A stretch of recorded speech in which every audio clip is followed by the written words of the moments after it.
En directo son las 5 de la tarde a la Central Europea. Vamos a contarles las últimas horas, lo que está pasando en el mundo en esta jornada de jueves, día 26 de diciembre.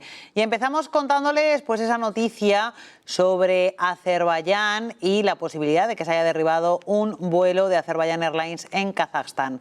Funcionarios de Azerbaiyán han dicho a la agencia Anadolu que el avión de Azerbaiyán Airlines que se ha estrellado en Kazajstán fue derribado por un sistema de defensa aérea ruso. Anteriormente, los medios de comunicación de Azerbaiyán, citando a fuentes gubernamentales, habían informado de que la comunicación del avión quedó totalmente inutilizada antes del derribo debido al uso de sistemas de guerra electrónica por parte de Rusia.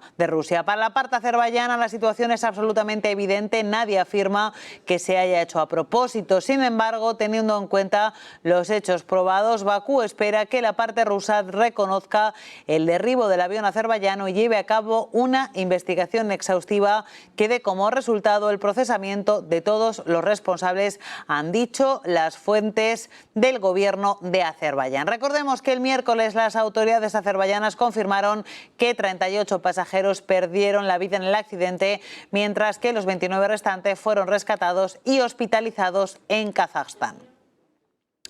Y seguimos, y en este caso les hablamos acerca de Rusia y Bielorrusia, porque el presidente bielorruso, Alexander Lukashenko, ha declarado hoy que su país está dispuesto a desplegar más misiles Oresnik en su territorio si se llega a un acuerdo con Rusia para aumentar el número de nuevos misiles balísticos de alcance intermedio ya presentes en el territorio de su país. Creo que por ahora son 10 y luego veremos, ha dicho Lukashenko a los periodistas. A principios de este mes, el presidente de Bielorrusia confirmó que Rusia había entregado sus nuevos misiles Oresnik a Bielorrusia sin dar más detalles. El 21 de noviembre, Rusia utilizó el nuevo misil para atacar un complejo industrial en la ciudad ucraniana de Dnipro. El presidente ruso Vladimir Putin reveló más tarde que ningún sistema de defensa aérea actualmente en funcionamiento ha sido capaz de interceptar Oresnik.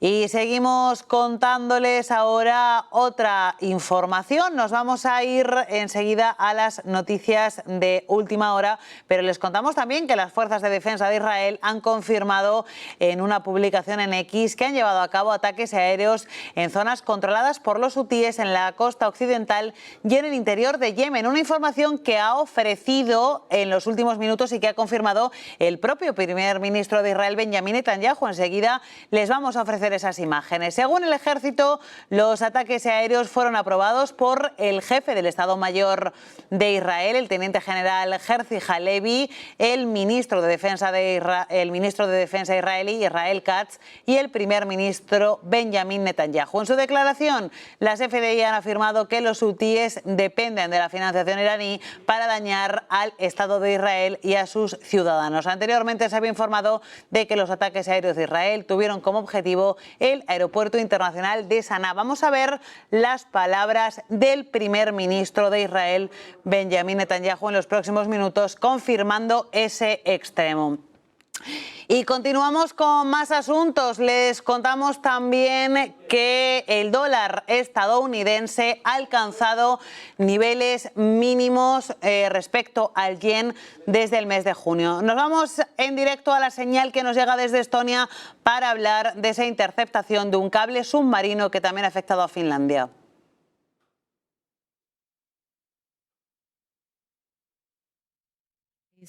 The government does not meet. But this time we had a reason to get together. And to be frank, a lot of people started working with the Estlink 2 incident already yesterday. So people were having their holidays and parties. A lot of people started to work to find out what happened. So once we had established what is happening, then we need to continue. So this is what we had an overview in the government. So now I'm trying to give you this information as well. So in Estonian and Finnish press, the situation has been quite detailed, quite well described. So I'll give you an overview and the colleagues will add, and then I can answer your questions. So first of all, Ever since the incident, I have been in contact with the prime ministers of our neighbors. So ministers have been talking to their colleagues as well. And as we are here right now, we have other ministers attending different meetings. So in spite of their holidays, we know that the partnership in Europe is strong and ongoing. So in Europe and NATO, we have these communications going on. So we have a very active exchange of information with our partners. Most active communication we have had with the Prime Minister of Finland, of course, because Estonia and Finland are dealing with this incident together. So I would like to recognize Petteri Orpo and our colleagues in Finland.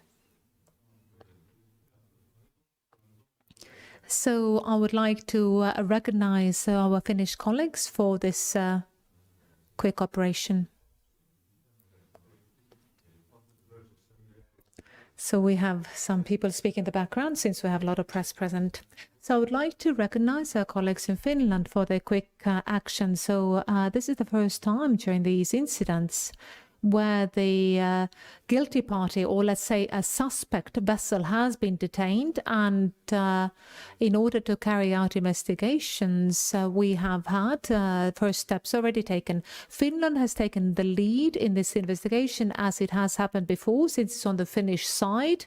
So the Finnish will take the lead, but we'll be working together. So now for us, regarding these different points, what is important is to get answers to the questions regarding our security of supply and whether it's under threat.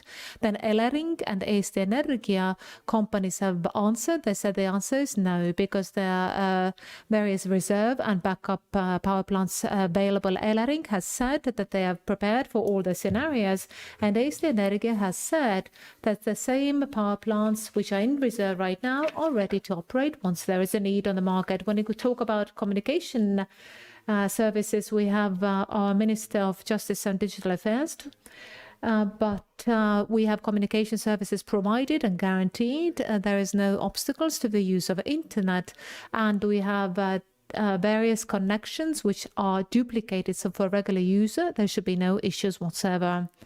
So now, when it concerns the vessel which is flying, the Cook Island flag, they have been detained, and where there's important marker which is important for the public to know. So when it comes to this kind of vessels which have displayed poor navigation skills, and this is necessary vessel for the Russian shadow fleet. So they are helping Russia to earn the funds which will aid the Russian hybrid attacks. In the government, we also discussed different steps, and I will just sum them up. I'm not going to read them out now. But the most important one is that we need to improve the monitoring and protection of critical infrastructure, both on land and in sea. Our Navy and the allies have received their request for aid. So the allies have also helped us before, that they are sending additional ships here in order to monitor the infrastructure. So this means that we have better underwater and above water picture, so we know what is happening. So what is also very important to have a deterrent effect as well. So if there's a suspicion, if there's a critical situation, then we are capable of handling it. Then when it comes to the failure itself, then Elering has said that it might take up to 7 months to fix this problem. If it's we might be able to see the good results before that, but of course it's good if they're conservative. We managed to deal with the previous failure, we can manage with this one. What is positive is that based on the previous experience and risk assessment, we have also understood that we need to have a better cooperation when it comes to quick rapid response when it comes to the failure of critical infrastructure. If you think back, then we've discussed it more than once, that every square meter or every meter of the seabed cannot be defended or guarded, and and we need to succeed every time, while whoever is attacking it needs to only succeed once. When it comes to critical infrastructure, it needs to be fixed as quickly as possible. Finland, we have had an arrangement already half a year ago when President of Finland had a state visit to visiting the Estonian president. We looked at the agreements which are being concluded now in different cooperation points, how we can fix our infrastructure faster. So before this incident, I made the same proposal to our colleagues in the Baltic countries and to the other countries around the Baltic Sea, so we can have a common toolbox for these kind of situations. In addition, we're developing different monitoring systems also in Estonia, so to have situation awareness at sea, and we have all this in cooperation with our allies and partners, and first of all with Finland. So in more generic terms, then the government has allocated many tasks to different parties, a few more bits of information. Then, of course, Estonia with the allies and partners in the European Union and in NATO and everywhere else, we need to strive towards contemporary maritime justice, because today the situation is that the damage to this critical infrastructure is becoming more commonplace across the world. So we can't say it's a legitimate target, but there is a problem with it. So this is ongoing, and it's true for us, it's true for other seas as well. So that means that the states have to have a possibility to defend the critical infrastructure. We have to be able to stop these vessels, and we need to have opportunities to, in addition to deter and find out the guilty party. So this is one of the initiatives. The Minister of Justice and Minister of Foreign Affairs will need to lead on this. And Minister of Defense, this is the most important part, because our Navy with our allies from NATO will take a more active stance when it comes to guarding critical infrastructure. It includes monitoring and deterrence. And I want to say that in advance that not every meter can be covered every single day, but of course we can be more active when it comes to infrastructure protection. And of course, there's a whole list of different activities, but tonight with European and NATO colleagues, we'll be exchanging information. We'll do the same tomorrow. And the members of the government will also have exchange of information with other partners, and we'll be taking steps to make sure that we will have quick recovery and repair. So this was done last time. So the repair vessels had to arrive in time, and I would like to thank our partner who helped, and I'm sure they'll help again. That's it. Thank you very much. Minister of Internal Affairs, please. Good evening, everybody, and I hope you are all enjoying your Christmas holidays. And of course, I hope that the people who were injured yesterday in rescue operations, I hope they will recover quickly. So sometimes they do end up in difficult situations, so I wish them good speedy recovery. So coming to the topic at hand, so these frequent damage done to the Baltic Sea vital infrastructure cannot be accidental or random. They have become systemic, and we need to consider them as an attack against our infrastructure.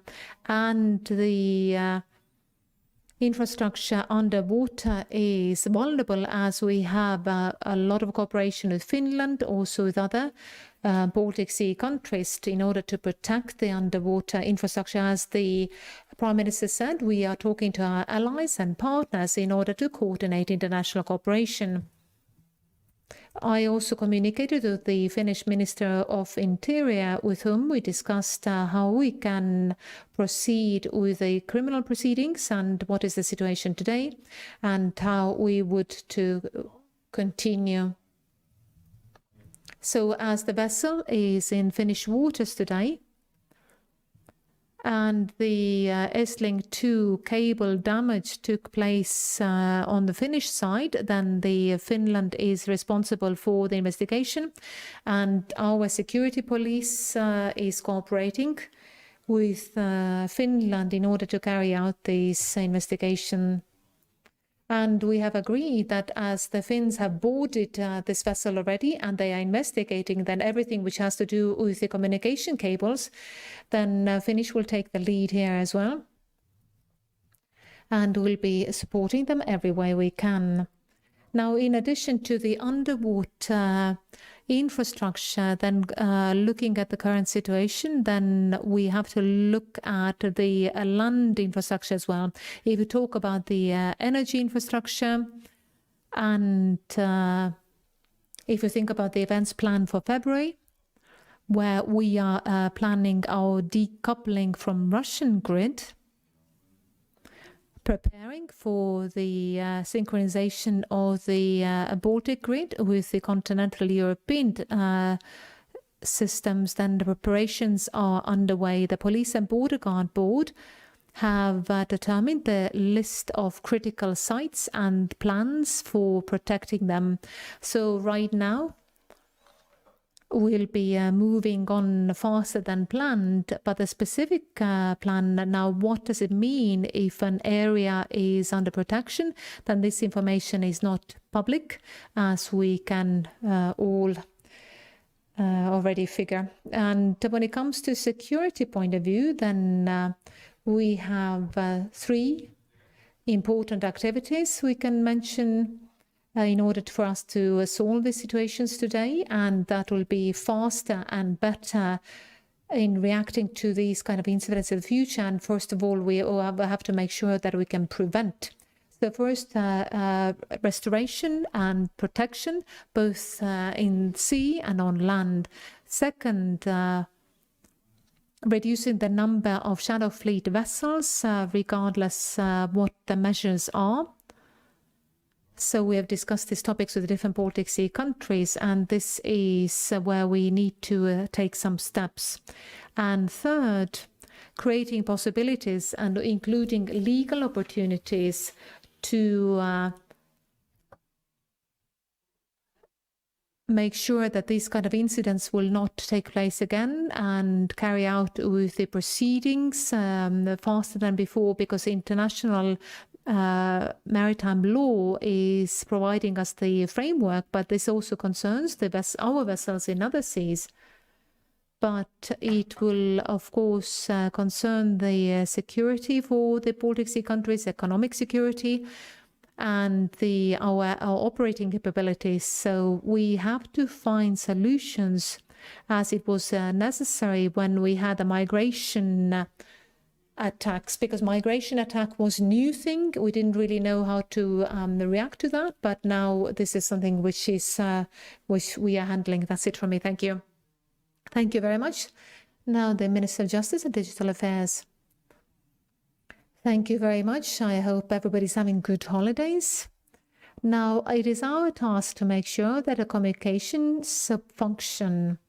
So although we have 3 cables connecting Estonia which have been damaged, and 1 cable between Finland and Germany, then communication companies have assured that this is Elisa and City Telecom have said that communication functions. I would like to stress that when it comes to communication cables, then the situation is actually pretty good, because we have had duplication several times over, and connecting Estonia is practically impossible. We can see this in Ukraine as well. We have learned from them a lot. So using satellites, it is possible to continue the communication network. As the previous speaker said, we need to pay attention to this kind of activities. In November, we know that Telia cable from Lithuania was disrupted. There was another one in Finland. And in October 2023, we had an incident in the Baltic Sea, which also concerned Elisa Estonia Finland third cable and Arelian's Estonian Swedish cable. So the Minister of Justice and Digital Affairs have a task to make sure that the guilty party will be punished. Our prosecutor's office, in cooperation with the Finnish prosecution office since yesterday, have been working on this. As the Prime Minister said, Finland has taken the lead in this investigation, but we are ready to contribute in every way we can. So today we also looked at the penal code in Estonia. So when it comes to the damage done to vital communication services, we have Article 406, which have to become more stringent. And this is concerning two sections. This is one of it is deterrence. So that means that we don't have to verify whether there was an intent, because all the cables are visible on the navigation maps, then regardless how this anchor was dropped from the vessel, and it has an impact right away when it comes to the speed, navigation of the vessel. So if the vessel continues, that means that we do not need to determine the intent anymore. Then I also believe that it's important to make sure that the punishment will be on equal footing with the similar incidents in aviation. The next point is cybersecurity, which is part of the land and sea connections. So this is something we shall review with the allies and other partners. Now, the Minister of Digital Affairs, or the Communication Ministers, had a meeting in November. Already back then, we decided that we'll be operating jointly when it comes to security of underwater cables, because this is clearly of concern for everybody. Now, when it comes to the law of the sea, which the Prime Minister mentioned, then indeed the times have moved on. But Estonia definitely has to be one of the initiators for the updating of the law of the sea. This will not happen, of course, over the next few months when it comes to the updates, but the updates need to come from somewhere. So we have decided that the first steps will be made before February.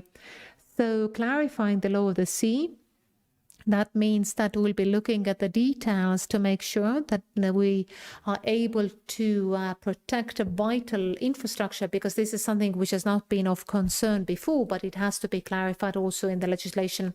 But that's it from me for right now. Thank you very much. And now questions, please. Please introduce yourself.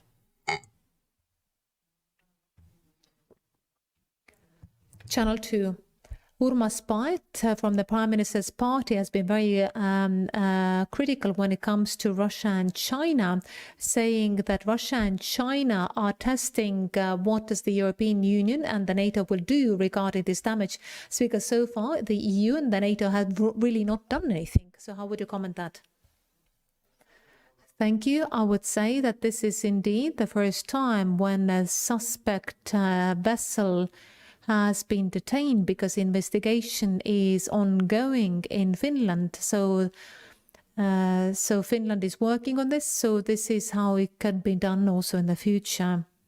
And of course, the way we see it, as I described, what the government is thinking, then when it comes to critical infrastructure, then the countries around the Baltic Sea should be more active. And what does it mean in practice is that our Navy, with our allies, is going to be more active when it comes to the critical infrastructure, looking after both monitoring and deterrence, perhaps more than they've been doing so far. So now, if we were to ask whether the European Union and NATO have been active, then I would say that they've been fairly active, because maybe not everybody is aware of it. And one thing that what Estonia has been working on, since it is a huge environmental risk as well, so you can see the sea from our Stenbock House window, because we have the shadow fleet going through this area with the tankers full of oil, which this is how they finance their war, and we wanted to stop it for a while. And of course, Russia doesn't like it, and of course, they get extremely nervous in this regard. So if you don't really know what it is, what is ongoing, that Estonia is one of the most active countries. And Estonia is already checking the documents of the Shadow Fleet. We have boarded the vessels quite many times, and we'll be more systemic in our approach in the future. The same, we also agreed with the we had a joint expeditionary forces meeting in Tallinn quite recently with 10 partners, and we had an agreement when it comes to the Shadow Fleet and stopping the operations. And of course, when it comes to different NATO activities, then we have to be more active when it comes to the protection of critical infrastructure, because just moments ago, the European Commission has made a statement which supports us and Finland, praises Finland, as I just did, that they've been very active when it comes to this vessel under suspicion, and they also condemn the operations of the Russian Shadow Fleet and attacks against the critical infrastructure. So it is certain that we'll be quite active. So more active monitoring, more active presence, more military vessels in the area of critical infrastructure, and in the future our initiatives as well when it comes to the law of the sea, because international law needs a review, because this kind of activities are becoming commonplace in many of the seas. And I also watched the Finnish press conference, and there was an opinion of the expert, because we need to be prepared that the similar acts will be undertaken in other seas as well, so we need to stop it as quickly as possible. Next question, please. Public broadcasting company. So maybe it's suitable to ask now whether Estonia should take steps to apply Article 4 consultations under the NATO agreement. So the moment we're done with the press conference, I will be talking with the NATO Secretary General. So we'll be discussing what we can do. And because communication between us on operating levels is ongoing, and we need to take a lot of steps. As I described, when it comes to the protection of the critical infrastructure, it's our defense forces and also using allies if necessary. So that means that Russia is attacking us constantly. So at which point we'll be calling this a terrorist attack against Finland and Estonia. So in this case, if you've been watching Finnish news, then the Finns say that, first of all, they'll carry out investigation and then you can attribute it. And we can say that the markers are the same for all the vessels, that these are the vessels which finance Russia. But of course, Finland will carry out the investigation first. If I may, that not all the attacks can be called terrorist attacks, because we have to be very specific and we need to understand what exactly we're talking about. But hybrid attack is also an attack. So looking at the security situation today, it doesn't really matter if it's a military or hybrid attack. So it is an attack against someone or somebody. There is a target, and we should not forget that Russia military actions against Ukraine and in Ukraine is not limited to Ukraine, but it's against the entire Western world, because we are the ones, and Estonia is one of these countries, who are being quite vocal when defending Ukraine, and we are one of the leaders in this coalition. And so one of the Russians' objectives is to break as many allies of Ukraine as possible. So yes, indeed, we could call it an attack, because it's an attack against our critical infrastructures. And 3 times in 1 year, it's complicated to understand that it's a random accident. Yes, indeed, the investigation measures have not found out the specific details yet, but our power structures are not naive. So this is also true. So all these things need to have a response, and as the Prime Minister said, and as I said, the question is not about the moment of today. We know what to do. We'll repair the infrastructure. En directo están ustedes viendo las palabras, la comparecencia de Lauri Läänemets, ministro del Interior de Estonia. Está diciendo que el suministro a Estonia de energía está garantizado después de la rotura de un cable submarino que unía a Estonia con Finlandia. En principio, un extremo que se ha producido por un ataque llevado a cabo por Rusia. Y precisamente de Rusia vamos a seguir hablando en este boletín informativo porque funcionarios de Azerbaiyán han informado hoy a la agencia de noticias, a la agencia Anadolu, de que el avión de Azerbaijan Airlines, que se estrelló en Kazajstán, habría sido derribado por un sistema de defensa aérea ruso. Anteriormente, los medios de comunicación de Azerbaiyán, citando a fuentes del propio gobierno, informaron de que la comunicación del avión quedó totalmente inutilizada antes del derribo debido al uso de sistemas de guerra electrónica por parte de Rusia. Para la parte azerbaiyana, la situación es absolutamente evidente, nadie afirma que se haya hecho a propósito. Sin embargo, teniendo en cuenta los hechos aprobados, Bakú espera que la parte rusa reconozca el derribo del avión azerbaiyano y lleve a cabo una investigación exhaustiva que dé como resultado el procesamiento de todos los responsables, han dicho fuentes del gobierno. El miércoles las autoridades de Azerbaiyán confirmaron que 38 pasajeros perdieron la vida en el accidente y los 29 restantes fueron rescatados y hospitalizados en centros de salud de Kazajstán.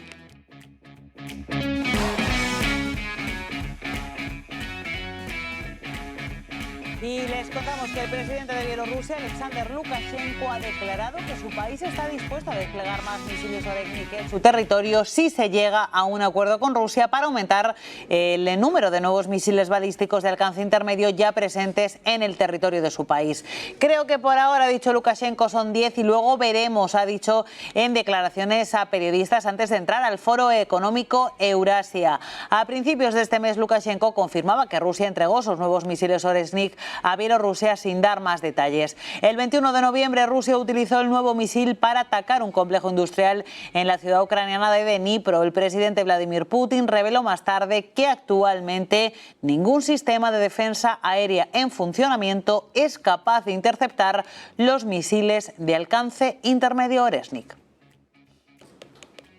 Y cambiamos de asunto, les hablamos de la situación en Oriente Próximo porque las fuerzas de defensa de Israel han confirmado a través de una publicación en X que han llevado a cabo ataques aéreos en áreas controladas por los hutíes en la costa occidental y en el interior de Yemen. Según el ejército de Israel, los ataques aéreos fueron aprobados por el jefe del Estado Mayor, el teniente general Herzi Halevi, el ministro de Defensa Israel Katz y el primer ministro Benjamin Netanyahu. En su declaración, las fuerzas de defensa de Israel han afirmado que los hutíes dependen de la financiación iraní para dañar, dicen, al Estado de Israel y a sus ciudadanos. Anteriormente se había informado de que los ataques aéreos de Israel tuvieron como objetivo el aeropuerto internacional de Sanaa en la capital, así como instalaciones energéticas y la ciudad portuaria de Jodeida.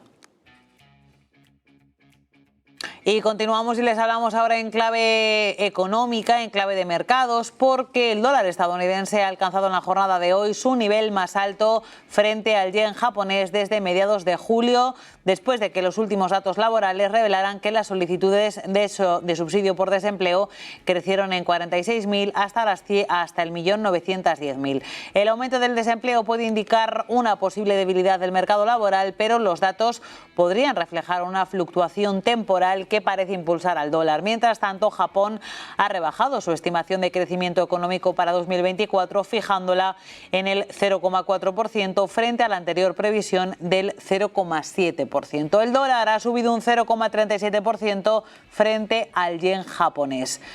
Y les contamos también En clave económica, una última hora, y es que según se han publicado esta tarde, OpenAI y Microsoft están renegociando aspectos de su asociación con fines de lucro, según ha publicado hoy The Information, citando a personas familiarizadas con las discusiones. Según el informe, las conversaciones se están llevando a cabo desde octubre y se centran en la participación accionarial de Microsoft, su exclusividad como proveedor de la nube de OpenAI, y también son unas conversaciones acerca de los derechos de la propiedad intelectual y la participación del 20% por parte de Microsoft en los ingresos de OpenAI. Además, la medida se está llevando a cabo en un momento en el que OpenAI, compañía de ChatGPT, prevé un salto en sus ingresos de 4.000 millones de dólares este año hasta los 100.000 millones de dólares en 2029, en gran medida gracias al impulso de ChatGPT. Sin embargo, a pesar de algunos avances, los desacuerdos sobre el papel de Microsoft en la nube han añadido complejidad a las discusiones. Con un plazo de 2 años para finalizar los cambios, OpenAI corre el riesgo de recuperar 7.200 millones de dólares en inversiones recientes, más un interés del 9% si las negociaciones entre ambas compañías fracasan. Y vamos a ver en tiempo real cómo está reaccionando los títulos de Microsoft a esta posibilidad de acuerdo.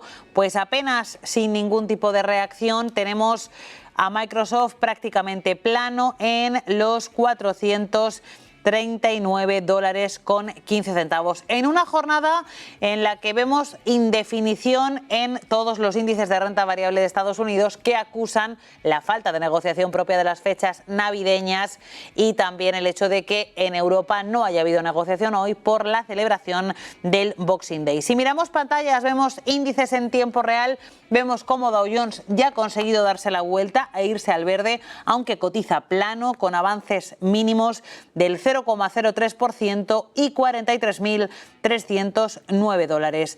Caídas del 0,09 para Nasdaq, que cotiza en los 21.778 puntos, y también caídas del 0,04% para S&P 500, que cotiza en los 6.037 puntos, en una jornada, como decimos, de absoluta indefinición y de atonía en los mercados. Si miramos a las compañías protagonistas de la jornada, vemos cómo Netflix lidera caídas con un retroceso del 1,5%, Tesla pierde un 1,1% o Meta, que está retrocediendo un 0,9%. Liderando ganancias, Walgreens Boots, que gana un 3,3%, Lucid Group, que avanza cerca de un 3%, o Starbucks, que gana más de un 2%. Vamos a contarles, después de repasar la situación en el mercado, una noticia en clave de sostenibilidad de la mano de Nordea.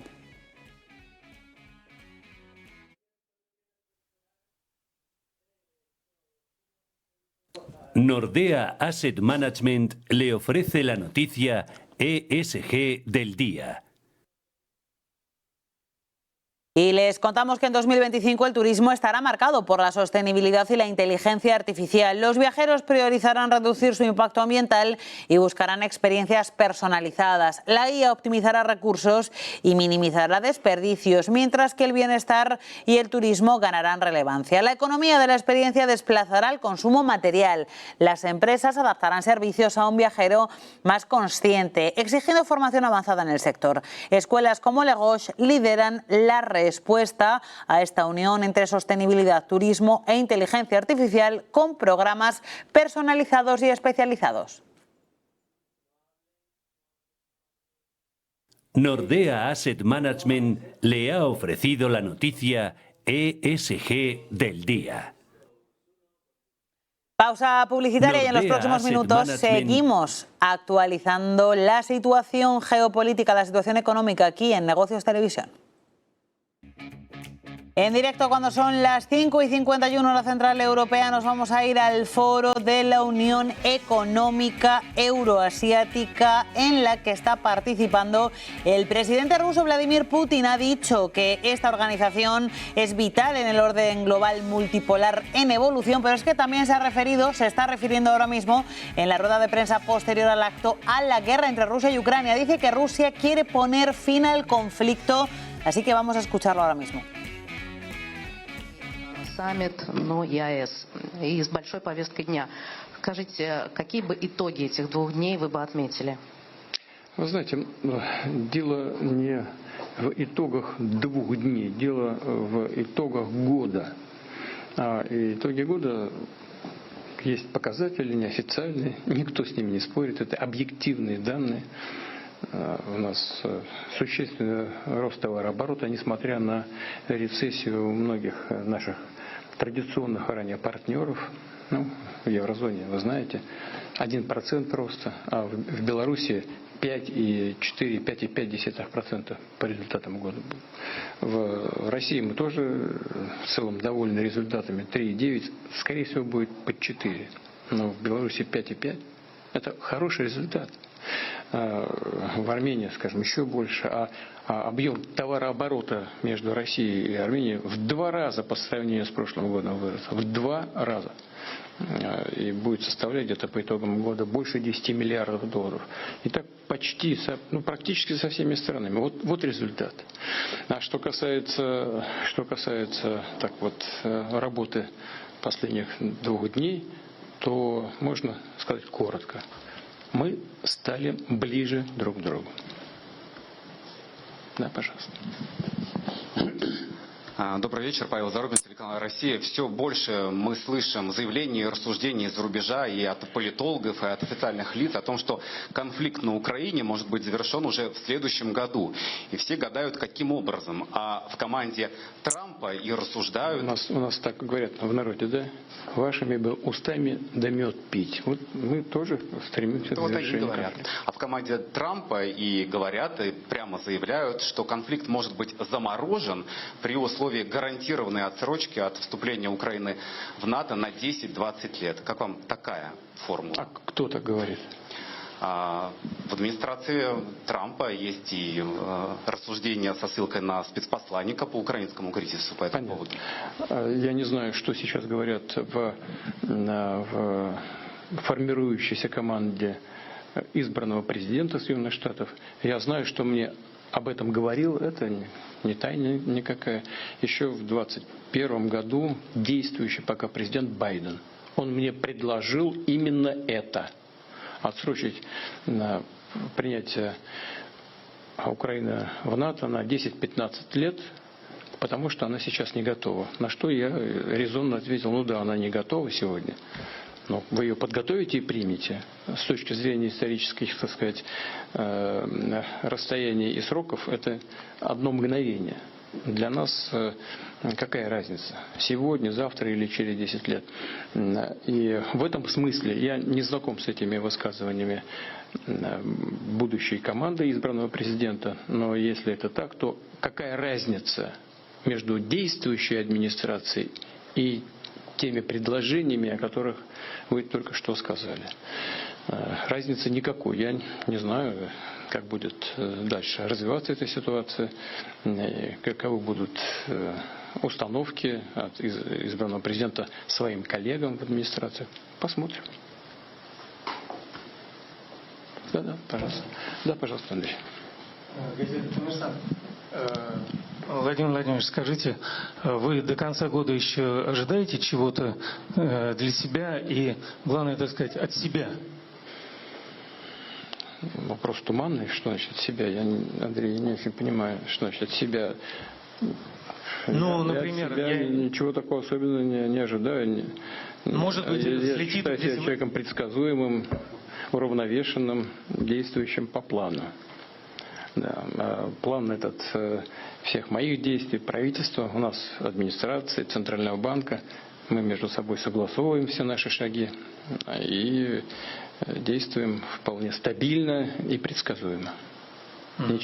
Ничего необычного мы как бы не прогнозируем, ничего необычного прогнозировать и невозможно. Кто-то ждет, что взлетит и приземлится орешник, например. Вы понимаете, мы же всегда отвечаем зеркально. Против нас используют определенное оружие. Мы используем такое же.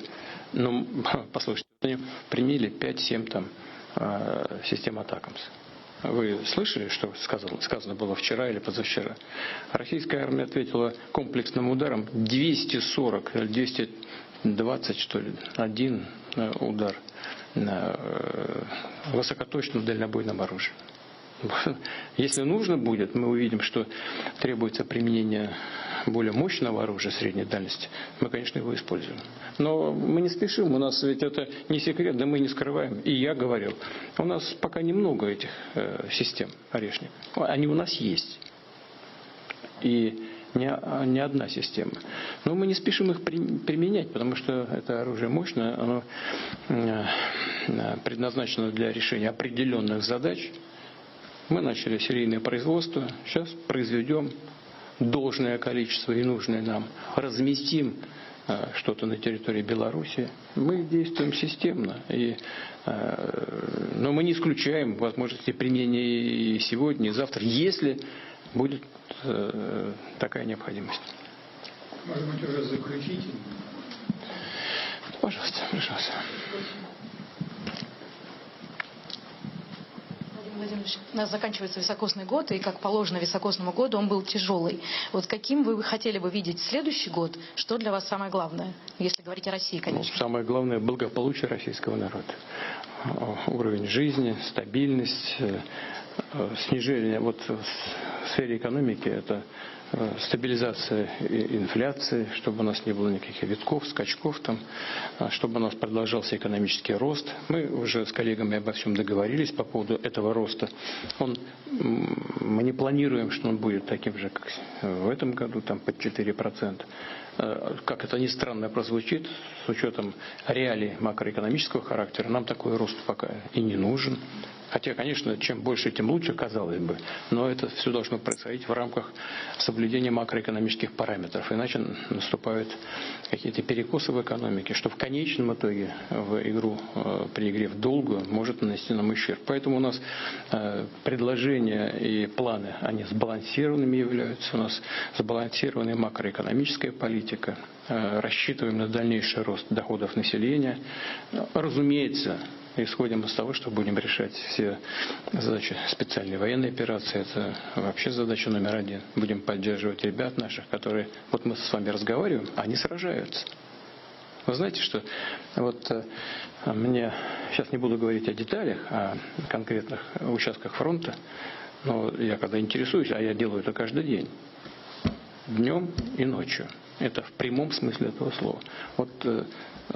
На определенных участках происходят определенные события. Ребята форсируют водные преграды. Где-то они делают это с помощью технических средств, а где-то нет. И я спрашиваю командиров, а как ребята преодолевают эту водную преграду? Вброд. Мы с вами стоим, здесь тепло, на улице ветрено, да, мы с вами стоим, здесь тепло и светло. А ребята вброд. Что это такое? Идут по грудь в воде и автомат несут сверху. Они воюют за Россию.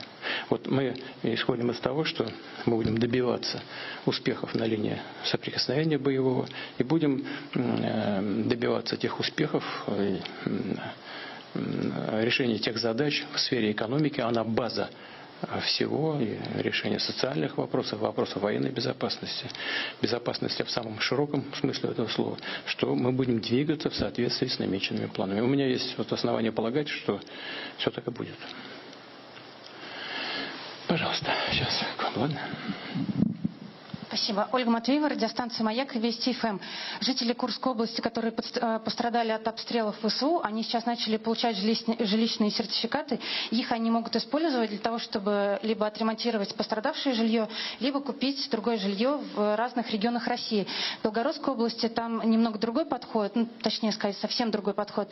Там жителям деньги поступают на специальные счета, которые они могут потом использовать только для ремонта своих пострадавших домов. Скажите, пожалуйста, не планируется ли федеральные власти или вы точно так же ввести в Белгородской области жилищные сертификаты, чтобы они могли потратить их для того, чтобы приобрести жилье в других регионах России и, возможно, переехать в более безопасные места, если они этого хотят? Спасибо. Вы знаете, мы исходим из того, что такие вопросы должны решаться местными и региональными властями в диалоге с людьми. Задача федеральных органов власти, Министерства финансов, выделить необходимый финансовый ресурс. У нас эти деньги есть, и мы даем столько, сколько нужно региону. А регион в диалоге с людьми, именно это хочу подчеркнуть и повторю еще раз, должен выбрать наиболее оптимальный для себя, для людей способ решения этих вопросов. Если кто-то решит в Курской области, в любом другом месте, что лучше получать сертификаты и дать возможность людям право выбирать приобретение жилья где угодно на территории Российской Федерации, мы пойдем навстречу людям. Для нас задача заключается только в этом, чтобы люди, которые и так пострадали, и так прошли через тяжелые испытания, чтобы они решили свои фундаментальные задачи, но одна из них, безусловно, это жилье. Поэтому это вопрос даже не к нам, это вопрос к региональным властям. Я только что разговаривал с губернатором Белгородской области, вот только что трубку положил и к вам пришел. Обсуждали разные вопросы, но мы с ними постоянно в контакте. Мы будем делать так, как они нам рекомендуют, а надеюсь, что их рекомендации будут основаны на пожеланиях тех людей, которые живут на этих территориях. Спасибо. Сейчас. Да, я вам обещал, да, пожалуйста. Здравствуйте, Владимир Владимирович. С наступающим вас, Юношев Лайф. Вы сами только что сказали, что постоянно на связи с командирами и днем, и ночью. Значит, у вас самая полная информация о ситуации на линии боевого прикосновения? Полная. Не самая, трудно сказать, но достаточно большая. И интуиция у вас развита, мы заметили. Вы сами для себя во что верите? Верите, что в 2025 году конфликт будет закончен, естественно, нашей победой? Я в Бога верю, а Бог с нами. Что еще? Пожалуйста. Добрый день. Агентство ТАСС, Юлия Бубнова. Хотели спросить про визит Роберта Фица к нам. На прошлых выходных он приезжал. Не могли бы вы рассказать, о чем удалось договориться? Получилось ли решить газовый вопрос с поставками в Словакию и в Европу вообще? И правда ли, что он предлагал свою страну как площадку для переговоров с Трампом? Если да, то что вы ответили ему? Спасибо.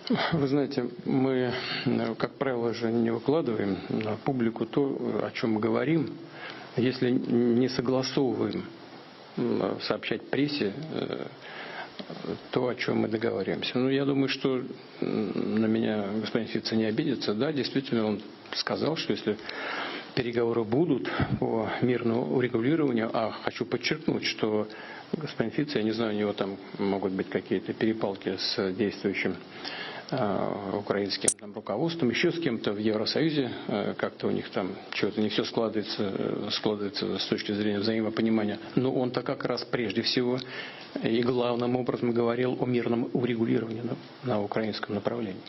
Он за это, что называется, и подтапливал, и топил за это. Так что здесь уж не знаю, какие к нему могут быть претензии со стороны Европы или кого бы то ни было, но он именно об этом говорил, на этом и сосредоточил свое внимание. Первое. Второе, что касается места проведения, да, он сказал, что если дойдет дело до переговоров, они были бы рады предоставить площадку его стороны для проведения таких переговоров.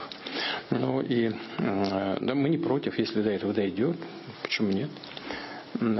Потому что Словакия занимает такую нейтральную позицию. С нашей точки зрения, эта позиция является нейтральной, и это приемлемый для нас вариант.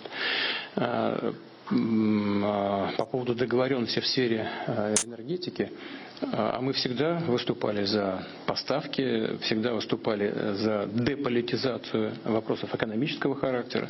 Мы же не отказывались никогда от поставок в Европу. Разве мы отказывались? Я 1000 раз уже сказал, могу повторить. Польша закрыла маршрут через свою территорию. Там же действующий маршрут. Никто его не поражал, взрывов никаких нет. Он работающий. Достаточно только кнопку включить, и все, и пойдет через территорию Польши. Называется Ямал-Европа. Проходит ровно через территорию Польши. Пожалуйста, включите завтра, мы будем поставлять. Другой маршрут через территорию Украины. Война войной, да, а мы же поставляли регулярно и платили, и платим до сих пор, кстати говоря, деньги за транзит. И что? Украина взяла 2 маршрута через Суджу и через Сахрановку. Сахрановку, наши войска взяли под контроль. И полгода, по-моему, даже, если не больше, спокойно все это функционировало. И на этом пункте пропуска находились украинские специалисты. Они там работали, их никто не обижал, никто не трогал. Они спокойно там функционировали. Все было нормально. Потом почему-то кому-то в голову там в Киеве пришло, что надо бы это закрыть. Взяли, закрыли. Под тем предлогом, что российские войска контролируют. Ну да, а полгода назад вы о чем думали? Все работало. Значит, какие-то были причины другие, я не понимаю, какие. А теперь суд же, там боевые действия идут, да, находятся фактически под украинским контролем. Но мы просто продолжаем поставлять 14 миллионов по году, по суткам. Понимаете? Значит, но тем не менее, несмотря на то, что они сейчас контролируют суд же, они объявили о том, что продлевать контракт транзитный не будут. Не мы же сказали, что мы заканчиваем, а они объявили, что не будут продлевать контракт. Не будут, не надо. Значит, они клюют с руки, как я уже говорил, Европы, потому что без европейской поддержки Украина не то что воевать, существовать не может. Но вот теперь наказывают ту же Европу, закрывая контракт на поставку нашего газа, транзитные контракты в Европу. Значит, и так-то им там непросто, уже под $500 за 1000 кубов цена на газ выросла. Но сейчас вот мы с вами говорим, я говорю, контракта нет. Y за 3-4 días заключить его невозможно. Seguimos pendientes de esa señal que nos llega en directo con la comparecencia del presidente ruso Vladimir Putin al término de la cumbre económica Eurasia que se ha celebrado hoy. Y vamos a retomar ese contacto con la rueda de prensa. Vamos a recuperar la señal. В чем начала выражаться? Начали обращаться, по сути, ко всем подряд, чтобы кто-то вместо НАК Украины, значит, заключил с нами контракт на этот транзит. Значит, по территории Украины. Чтобы до границы он шел под управлением «Газпрома», а по территории Украины под чьим-то другим контролем, чтобы там, не знаю, соответствующие структуры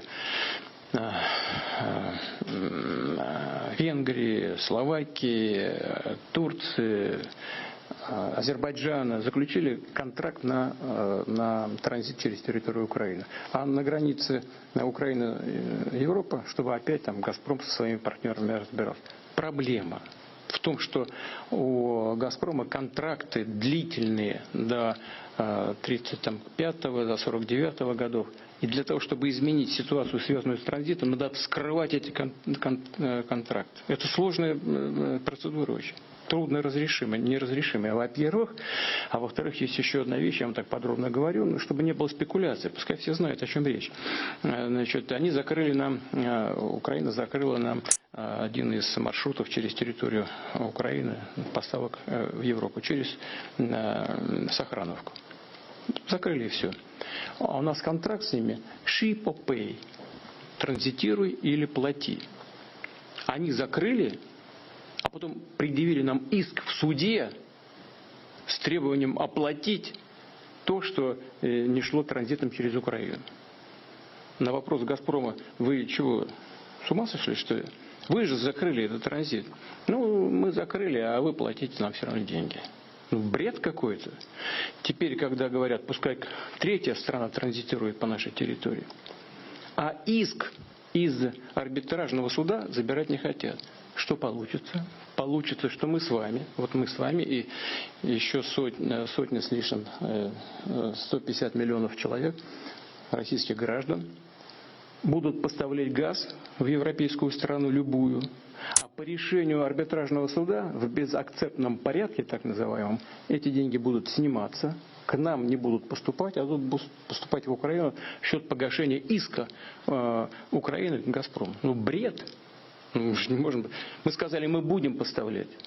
Даже если это будет там Сакар азербайджанский, либо турецкая компания, либо венгерская, либо значит, словацкая. Ну пусть они иск заберут из суда. Это что за бред?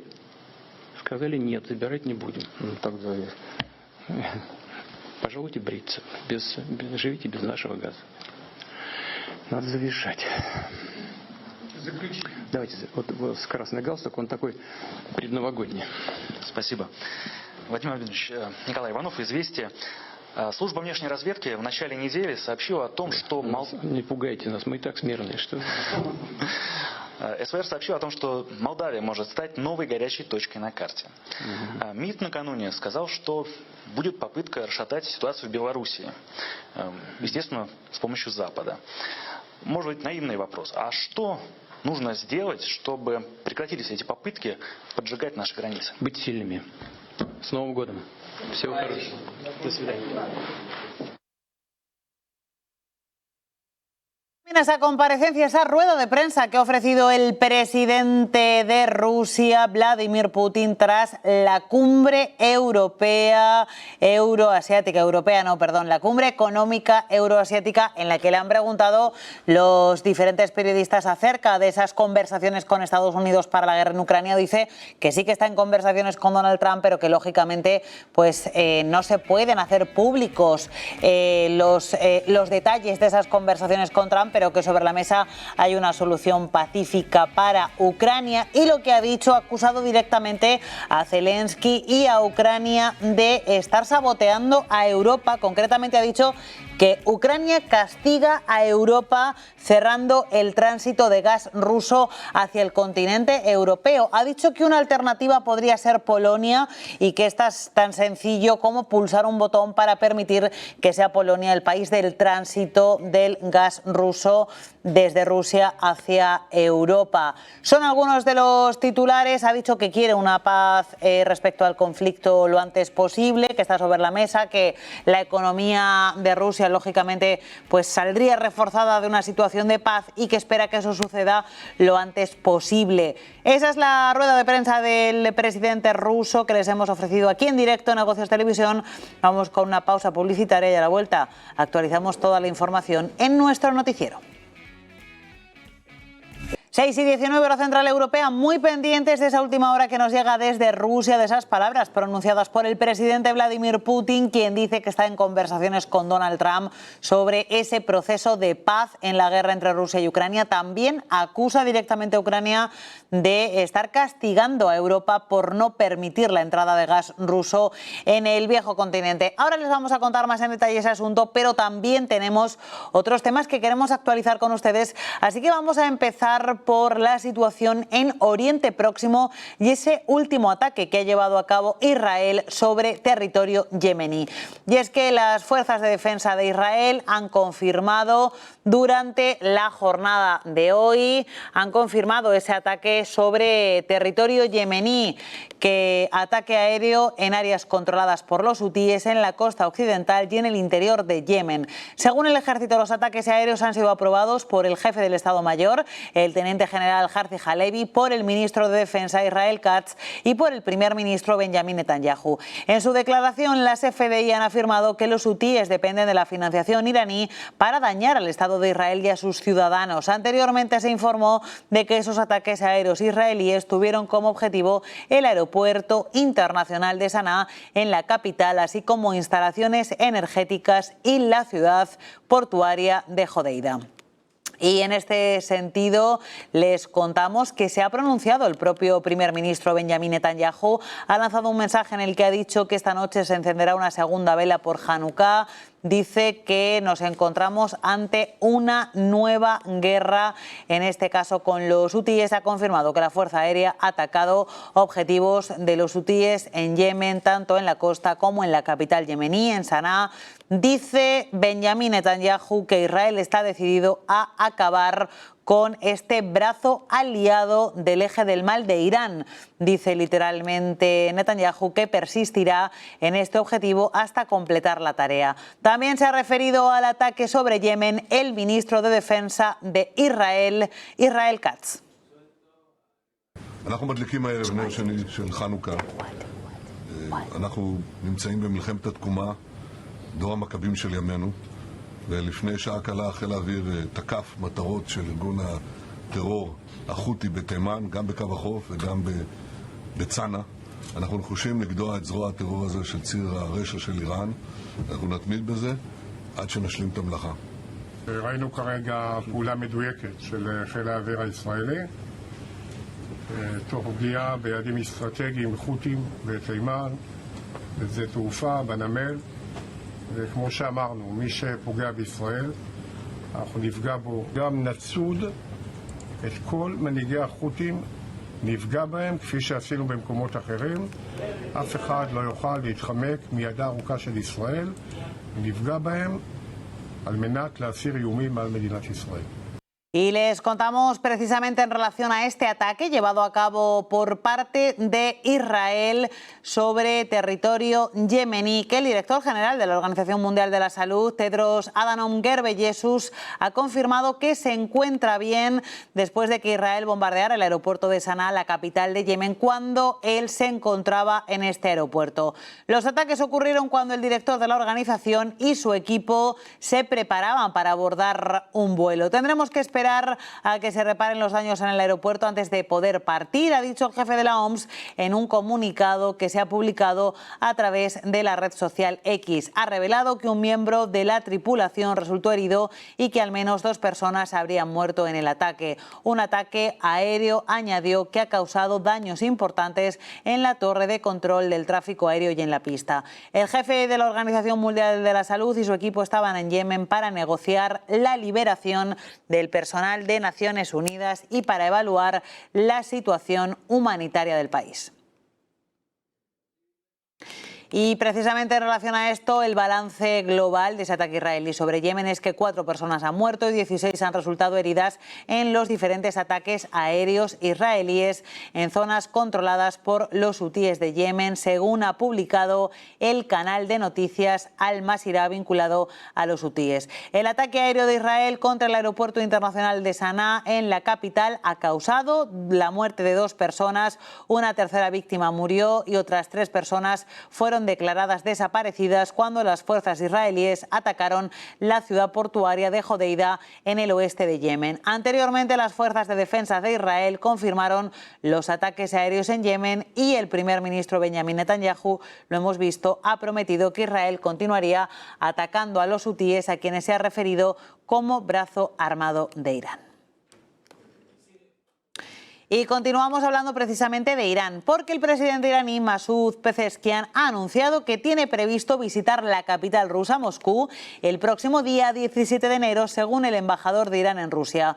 Durante esta visita, Pezeshkian y Putin firmarán un acuerdo de cooperación entre los 2 países, según el canal de Telegram de la embajada iraní. La visita se produce justo después de la caída del régimen de Bashar al-Assad en Siria y de la intensificación de la ofensiva israelí contra los grupos hutíes apoyados por Irán. Recientemente ambos líderes abordaron la situación en este país, subrayando que los recientes acontecimientos apuntan a socavar, dicen, la soberanía y la estabilidad socioeconómica tanto de Irán como de Yemen por parte de Israel.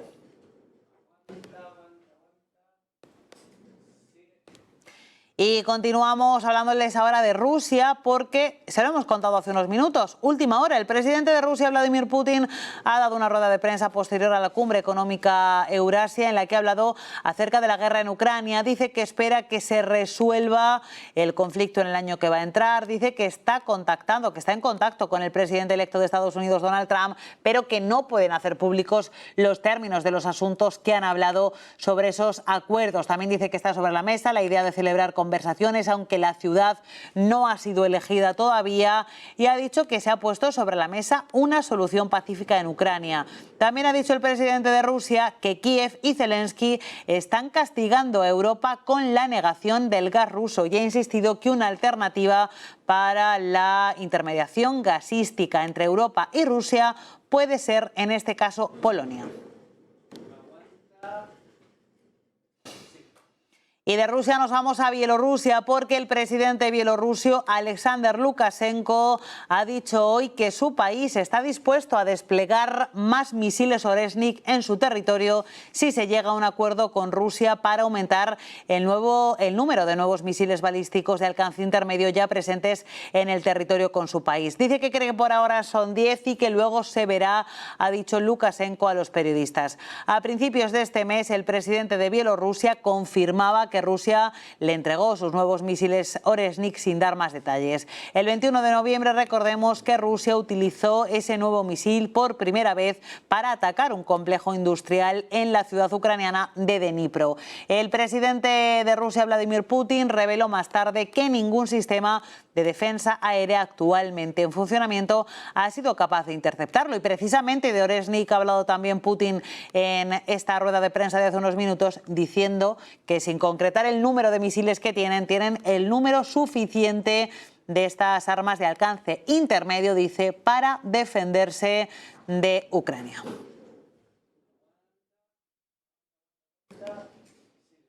Y también se ha referido a todos estos asuntos el ministro de Relaciones Exteriores de Rusia, Sergei Lavrov. Dice que Moscú está dispuesto a trabajar con el gobierno entrante de Donald Trump para mejorar las relaciones y Estados Unidos tiene intenciones serias de hacerlo, pero que depende de Washington dar el primer paso. Trump, que regresará como presidente de Estados Unidos el próximo 20 de enero, se define a sí mismo como un maestro negociador y ha prometido poner fin rápidamente a la guerra en Ucrania, pero no ha explicado cómo podría lograrlo más allá de lograr que el presidente Vladimir Putin y su homólogo ucraniano, el presidente Volodymyr Zelensky, acuerden poner fin actualmente a los combates. El enviado designado por Trump para Ucrania, el teniente general retirado Kate Kellogg, ha dicho en Fox News, lo dijo el pasado 18 de diciembre, que ambas partes estaban listas para las conversaciones de paz y que Trump estaba en una posición perfecta para ejecutar un acuerdo para poner fin a la guerra. Si las señales que llegan del nuevo equipo de Washington para restablecer el diálogo que Washington interrumpió después del inicio de una operación militar especial, por supuesto, responderemos a ellas, ha dicho el ministro ruso Sergei Lavrov.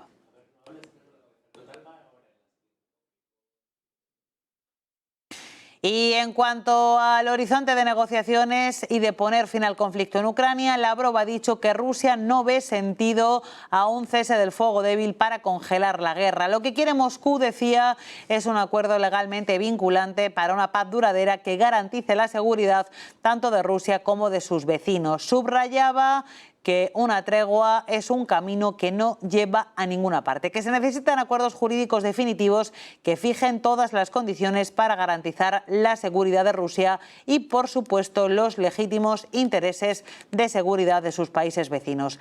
Añadió Lavrov que Moscú quiere que los documentos legales se redacten de tal forma que garanticen la imposibilidad de violar esos acuerdos. Lo repito, no se trata de las condiciones previas, se trata de lo que es necesario para todos los participantes de este proceso del conflicto, lo que deben cumplir de acuerdo con las obligaciones, con sus compromisos, incluyendo la Carta de la ONU, los principios de la cual deben cumplirse plenamente. Con eso en cuenta, espero que todos entiendan que la suspensión temporal, el cese del fuego temporal, en un momento nos llevará una vez más al conflicto y no aceptamos eso. Nosotros insistimos en terminar por completo el conflicto sobre una base consolidada, sobre una base sólida a través de eliminar sus orígenes, los orígenes del conflicto.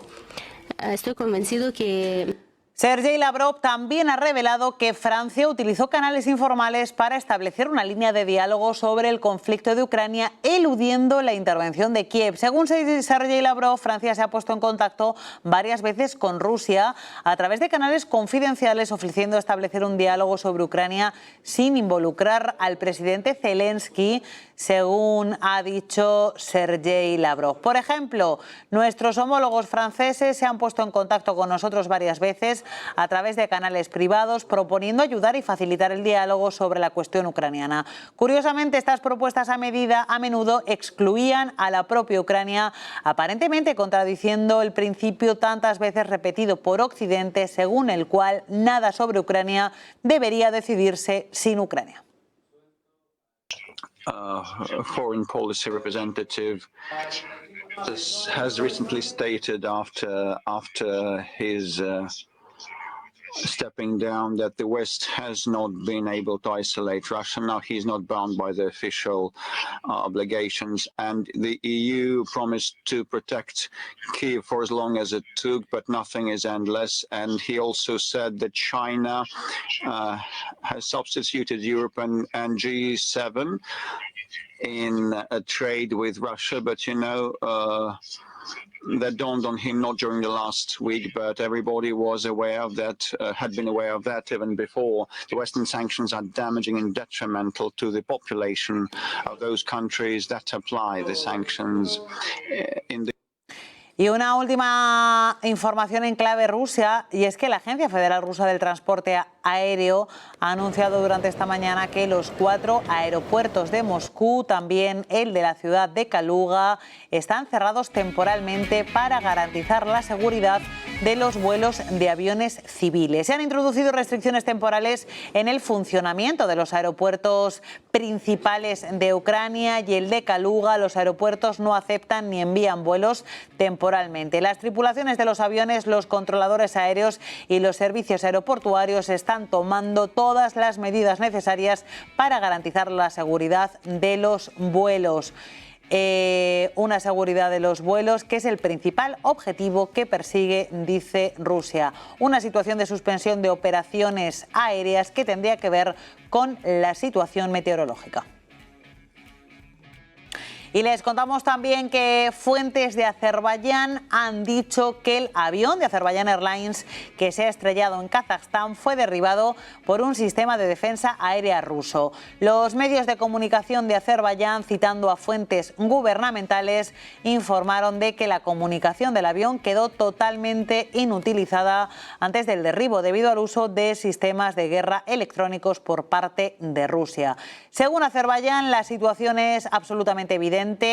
Dicen desde Azerbaiyán que no aseguran que se haya hecho a propósito por parte de Rusia, pero que teniendo en cuenta los acontecimientos, Bakú espera que Rusia reconozca este derribo del avión azerbaiyano y lleve a cabo una investigación exhaustiva que dé como resultado el procesamiento de todos los responsables, dicen fuentes del gobierno de Azerbaiyán. Después de que el miércoles las autoridades del país confirmaran que 38 personas perdieron la vida en el accidente, mientras que los 29 restantes fueron rescatados y hospitalizados en un centro de Kazajstán.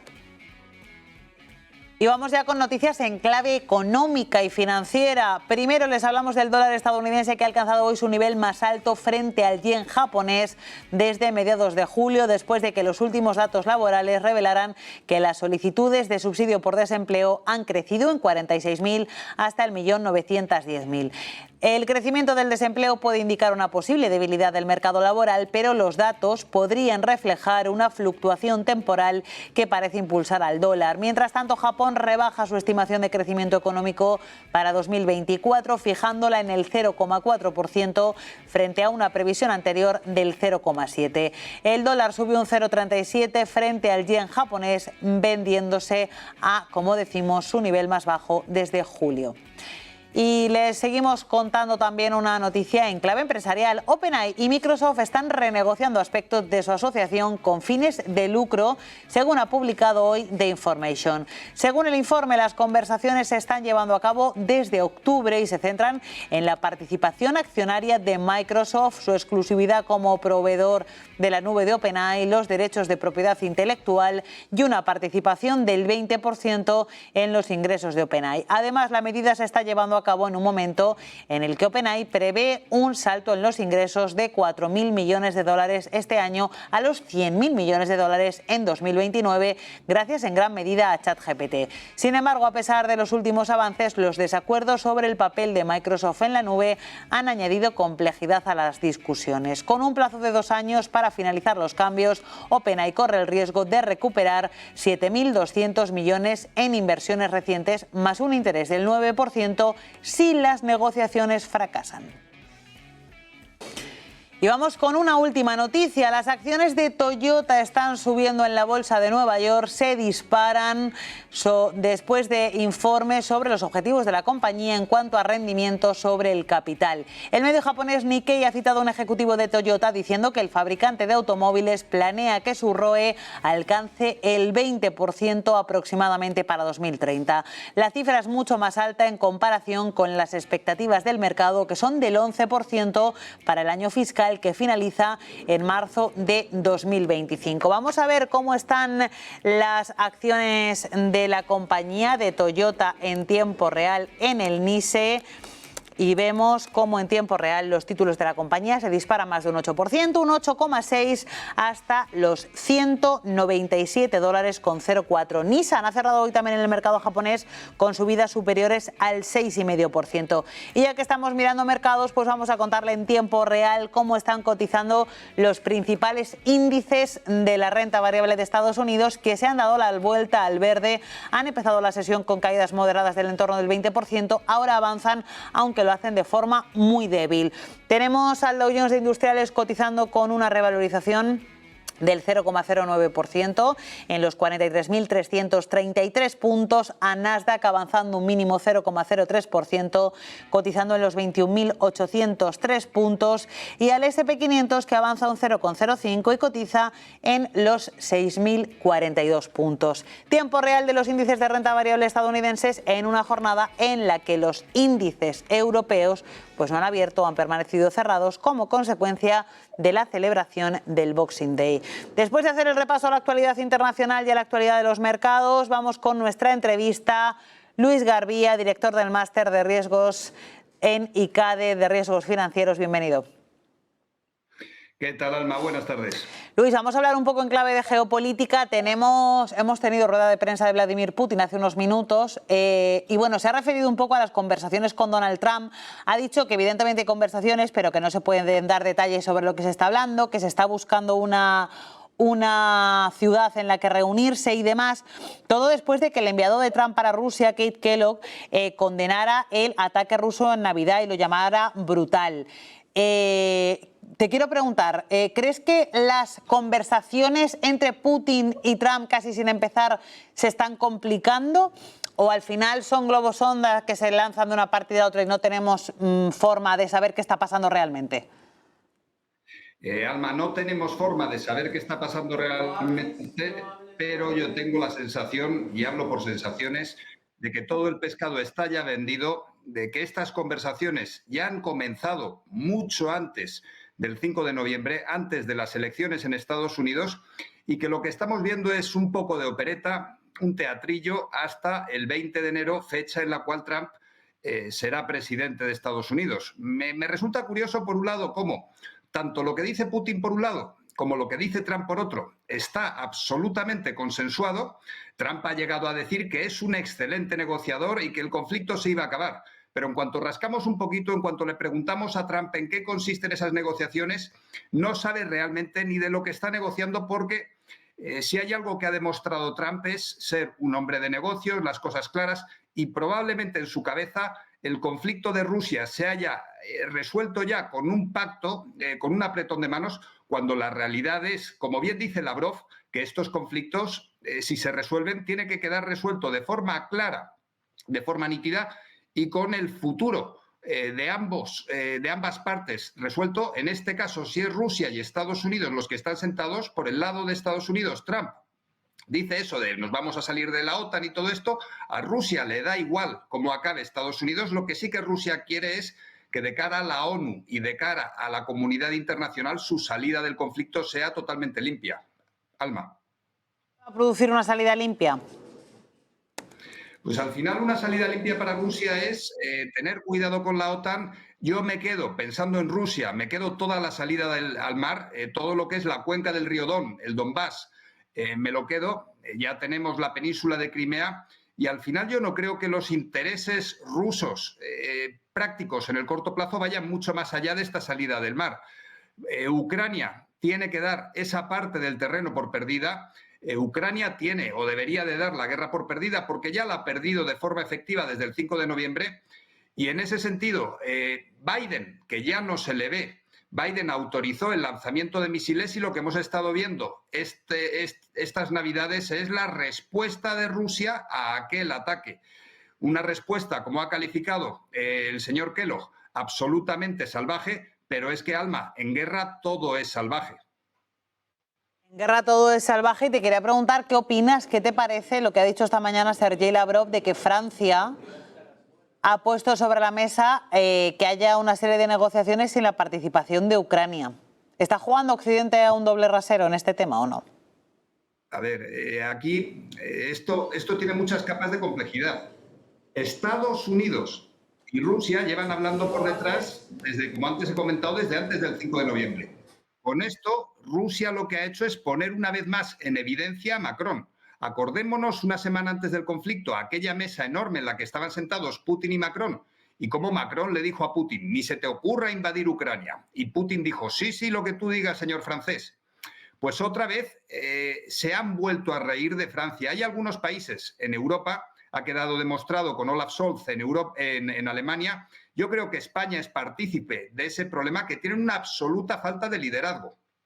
En este sentido, la falta de liderazgo que tienen algunos países en Europa, como es sin duda el caso de Francia con Macron, contrasta con el liderazgo real que está demostrando tener Ursula von der Leyen desde la Comisión, que Ursula von der Leyen está siguiendo los pasos marcados por Draghi y Letta, italianos. Es decir, al final estoy hablando de Meloni, frente a Putin por un lado y Trump por otro. Ahí hay un liderazgo efectivo. Y me acuerdo ya también de los abrazos que se daba Meloni con Milei. Y por cruzar el Pacífico, que es el eje importante, no tanto el Océano Atlántico, al otro lado del Pacífico, pensando en que Argentina y Estados Unidos están a un lado y está China, con otro claro liderazgo. En este sentido, hay países que todavía yo creo que no se han enterado de por dónde les sopla el viento, como es el caso de Francia con Macron, o España incluso, y otros países que perfectamente saben hacia dónde tienen que ir y están remando en esa dirección. En ese sentido, destaco a Italia, destaco a Rusia, destaco a Estados Unidos o Argentina. Y quería preguntarte, ¿qué tiempo le das tú a la resolución de este conflicto con todas esas partes implicadas? Decía antes también Putin que él había hablado con Biden, antes de la llegada de Trump a la Casa Blanca, de impedir la entrada de Ucrania en la OTAN, también como parte de esas negociaciones. Entonces, te quiero preguntar, ¿qué tiempo le das a este conflicto? Que para estar congelado está muy activo. A ver, el problema es precisamente que es la complejidad asociada. La fecha era, por un lado, el 5 de noviembre, pensando en la elección de Trump, y luego del 5 de noviembre tenemos que esperar todos al 20 de enero. Del 5 al 20 de enero hemos visto cómo un montón de cosas inesperadas han ido sucediendo. Aún así, una vez lleguemos al 20 de enero, es cuestión de tiempo. Evidentemente es un acuerdo de derecho internacional. En ese acuerdo, el 23 de febrero, pensando en las elecciones alemanas, también es relevante. Pero yo creo que durante el mes de enero vamos a ver los grandes trazos dirigidos y luego pues, un mes, 2 meses más. Y luego el problema de todo esto es que esto es desde la perspectiva rusa. Ucrania va a necesitar años. Si no, su situación ha quedado ya dañada para siempre. Por un lado, Rusia es probable que siga en 2 meses su curso normal, en concordancia, veamos un acercamiento de Estados Unidos a los BRICS y Ucrania quede tocada para siempre, tristemente, Alma. Y quiero preguntarte también acerca del otro foco de conflicto, Oriente Próximo, porque se está recrudeciendo ahora la tensión de Israel, en este caso con los hutíes. Ha dicho Netanyahu que quiere acabar con los hutíes por sus vínculos con Irán, en un momento pues en el que se pone sobre la mesa la idea de que Irán está debilitado tras la caída del régimen de Bashar al-Assad en Siria. Mientras, por cierto, hemos visto que el primer ministro de Irán va a visitar a Putin el mes que viene. Sí, cuando Lavrov estaba hablando de que quería un fin de la guerra total, sin ningún tipo de condición, yo he sido incapaz de no acordarme de la situación de Israel, donde ese fin de la guerra total es absolutamente imposible. En ese sentido, Netanyahu lo que sí que va a encontrar que en parte ya está en esa situación, es un alto el fuego. La situación o uno de los problemas que tiene Israel, y es perfectamente consciente de ellos, es que si siguen pidiendo la liberación de los rehenes, pues probablemente jamás puedan liberar los rehenes porque tristemente los rehenes estén muertos.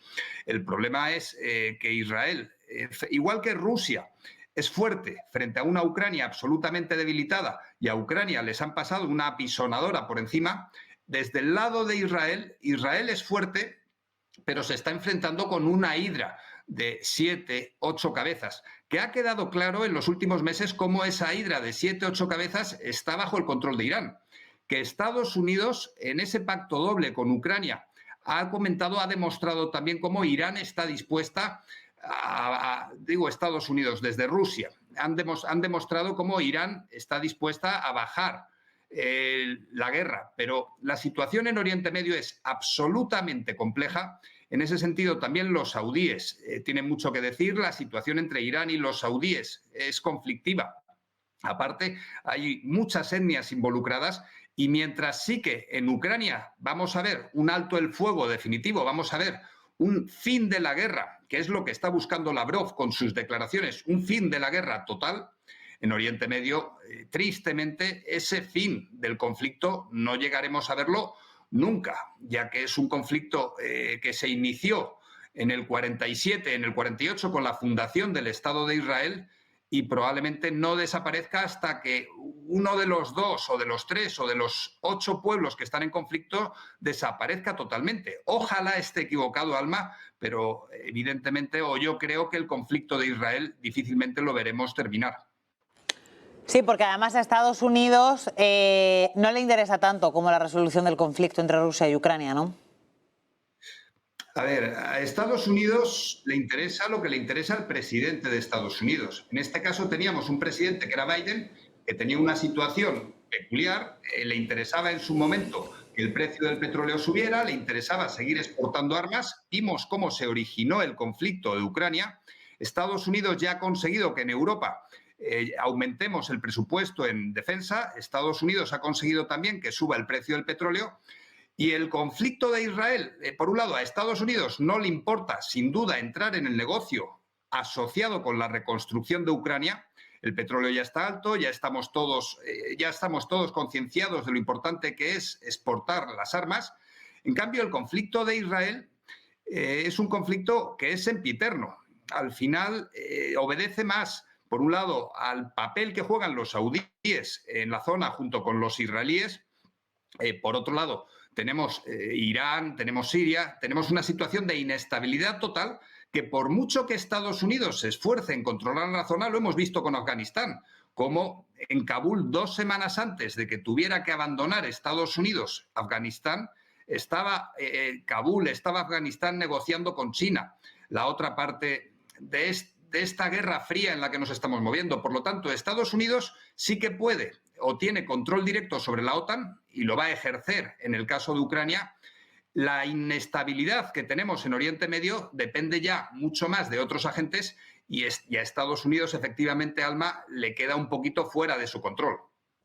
Pues estaremos pendientes de la resolución de todos estos conflictos. Luis Garbía, director del Máster de Riesgos Financieros en la Universidad Pontificia de Comillas y CADE. Un placer compartir contigo este análisis.